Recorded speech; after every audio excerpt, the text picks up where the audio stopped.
All right, everyone, welcome back to another Star Wars Galaxy of Heroes video with Fat Phil. And today, I'm going to be responding to a comment I saw on YouTube where somebody was bashing my guides. And I have no problem if you have constructive criticism for me. I do have a problem when you are telling me that my guide is horrible because you failed, when many other people are succeeding because of them. And if you're failing, you should not be blaming the tool that you're using first. Look at what you're doing. Are your mods up to par? One of the best examples I can think of, I had a channel member who was struggling with the Rey event, and he told me what was happening. He's like, my Rey, before I even move, they kill one of my characters. And I was like, well, that's impossible. Like, Rey should move first. Well, his Rey was not modded fast enough. Didn't have enough speed on her. So it's things like that where you've got to look at all the little things that go into it to figure that out. Now you're like, oh, well, Phil, your guide doesn't say what minimum speed. No, I'm just showing you the mods that I did it with, right? That was something that I had to learn, that you needed to have Rey above 500 speed for tier 6. But we're going to focus on tier 1 of Supreme Leader Kylo Ren, and I'm going to read the comment that the player posted. So the player posted this comment saying, unless you want to throw away tickets on tier 1 after you kill Finn, stun and focus on Rey. One thing to note there, Rey has a 40% chance to dispel debuffs on herself. So stunning her doesn't always work. Second, he then says, ignore BB-8, let him do his thing. It's Rey you don't want to take turns. I lost 2 battles following his guide until I watched Gridden's guide. Plus, he has a Relic 7 Sith Trooper, which basically makes this guide unreliable since it's not based on the minimum requirements people will have.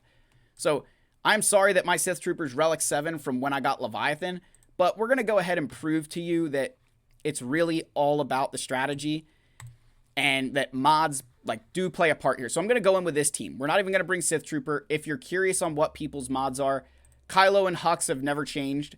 And then, these guys have trash mods. So we're going to get into it here. I'm going to show you guys how to beat this mission with this team. It's not a fun team to use. But I'm going to show you that, if I can beat it without Sith Trooper, you should be able to beat this thing with Sith Trooper. So the big thing here that we're going to want to do is make sure that Hux has advantage as much as possible. We really need Hux to keep advantage up as long as he can. So in this example here, we're still going to stun BB-8. Now we're going to go ahead and we're going to target our resistance hero Finn, and we got to kill this guy, right? We've got to kill him. There we go. He's stunned, and now Finn's out of the picture, and then I can go over here and try and target resistance hero Poe. So there, look, Rey even dispelled the stun on BB-8. So, that doesn't help anybody. But we're going to keep going here. They're going to be gaining turn meter as long as Hux doesn't have advantage. So we need Hux to keep advantage as much as possible. So I'm going to give Kylo turn back, and we're going to go ahead and stun the BB-8. And then we're going to do the AoE. Rey's going to take away our buffs on Kylo. That's fine, right? We just need Kylo to lose the healing immunity here. That's the biggest thing we need, is him to lose the healing immunity. So we're going to keep on going here, and there goes that guy down, right? So now we need to focus on Rey. So we're going to keep going here and just get rid of Rey as soon as possible. So let's call this to assist. Let's see if we can get the stun. There we go. We got a stun on her. All right. Now let's pass the turn to Kylo. Again, I need to get him out of that healing immunity as ASAP, right? So there, he's out of healing immunity.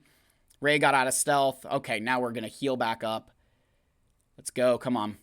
Keep going here, buddy. Come on. We can do it. All right. We got to get Rey out. Let's call everybody to assist. There goes Rey. All right, and now we're in the clear, right? Now I will tell you that this, having attempted this a few times, it's definitely a lot dicier. But if I can do it with this, you can do it with Sith Trooper at Relic 5, and I don't want to hear any more about it, right? I am sorry, but it definitely bothered me a little bit when there we go. Look, I just beat it without Sith Trooper. So if you can't beat this with a Relic 5 Sith Trooper, check your mods, because I just did it with First Order Executioner, and my mods are atrocious on this team, right? So, sorry, but you're going to talk shit, you're going to get hit, right? There you go. Proof that Relic 5 Sith Trooper doesn't matter. And then, finally, you know what? I'm going to go back in and do it with my Sith Trooper just to show you how much easier it is, right? Oops, that's Sith Eternal. You piece of crap. A little bit fired up, guys, if you can't tell. Listen, I have no problem with constructive criticism, as I will say again, but I do have a problem when you're blaming the tool and not, tool, I call myself a tool. That's pretty accurate, especially with what I'm doing right now. But don't blame the player, right? Like, don't like user error, right? Let's make sure that we're blaming ourselves here too. So now let's go after Finn. There he goes. Goodbye. Got to put advantage back up on the field. Let's go ahead. Let's stun that BB-8. Let's get him out of here. All right, now let's go after Resistance Hero Poe. Call in this dude. There we go. Okay. Yep, let's keep moving along here. Let's keep moving. Come on. Yep, let's just let them do their thing. That's fine. Okay, everybody's got that, so I can hit that. Let's go. Target Rey. Come on now. All right, we've got advantage here. Let's pass this to Kylo. Stun you again. Let's call in the AoE. There goes Rey. And put advantage back up on the field. And there he goes. I mean, come on, guys. If you think my Relic 7 Sith Trooper is the reason we're winning there and not because that strategy just works, like, you know, do it. You know what I mean? It's not that hard. So, there we go. That was that done. Next, though, what I want to talk about is I mentioned RNG, right? And one of the things that I do recognize with any guide, right? And this is where I'll say, like, you gotta be honest with people. RNG is our way of saying that there are certain things you can control in this game and certain things you can't. So, like, I can't control their dodging, right? You can't control their dodging in any of these. You can't control how much damage they deal. You can't even control who they target if your Kylo doesn't have taunt. That's RNG, and it's something I've seen a lot in the comments section where they're like, Phil, like, you know, how do you beat this? Like, oh, the RNG. Like, RNG is our way to describe the things that you can't control. Think of like when you go up against a Jabba, and he is going to call it, you know, he gets his rancor, he gets his ultimate, and he targets someone. Who he targets is completely RNG, because he can ignore taunt. So, if you're going in against that with Jedi Master Kenobi, there's a 20% chance he's going to eat your Commander Tano. There's a 20% chance he's going to eat Jedi Master Kenobi, and then it doesn't even matter because you can't delete Galactic Legends with that ability. So, that's RNG. RNG is that randomness to the game that, depending on certain things, you just can't control it. So, at times in these Galactic Legend events and other things, any guide you're watching, a counter guide, Galactic Legends, whatever, there's RNG to all of it. And the minute that RNG differs, the guide immediately loses value. Like any guide that you watch, mine, Gridden's, Nooch, Arnold, Zareth, anybody's guide automatically loses value the minute that your character deals one less damage than somebody else's, right? One less damage could completely change that the trajectory of that fight, right? I mean, it's a bit, you know, crazy, but you get the concept that small differences can have long-lasting impacts. You think the difference between a 499 speed Rey and a 500 speed Rey or a 501 speed Rey in the tier 6 is the difference between you winning and losing that fight, right? So small differences make a big deal. So one of the reasons I tell you all the time, if you're trying to do these events, right, mod your team. I'm doing this with subpar mods, or I'm doing this without remodding because my mods are just good enough to get it done. If you are not in that position, throw your best mods possible on these characters. Remod for the entire event. It's not worth dropping tickets over, right? So I wanted to respond to that. I'm sorry that I kind of put somebody on blast. You know, I do apologize. Like, how do I say this? I don't want to be a complete jerk sometimes, but I don't always appreciate, like, I don't mind getting blamed for things I've gotten wrong, but that was not where I went wrong, right? I did it. If I can do it with First Order Executioner at Relic 5 and horrible modding, you can do it with a Relic 5 Sith Trooper and good modding, right? So let's keep going here. One of the other questions I've seen a lot of players asking about is if I will be, or what, hold on, let's make sure I get this right. I saw a couple of comments asking about it. It was, should you put like additional relics on Hux? And I saw it with Hux, and I'll kind of answer it like this. There are definitely certain, like every character wants more relics, but certain characters definitely want it more than others. When you're thinking about the First Order, Hux at Relic 7 is definitely nice because he's a pilot for the capital ship. He is a priority target for a lot of those off-meta teams. You think that if you're going in with your Jedi, you've got to kill Hux first because you need to be able to gain bonus turn meter, right? You need to get rid of his advantage. So putting him to Relic 7 can help that. But at the same time, you know, First Order officer at Relic 7 can also be beneficial because of the TIE shuttle, you know, making the Executor counter a little bit better. So, you know, yes, every character wants additional relic levels.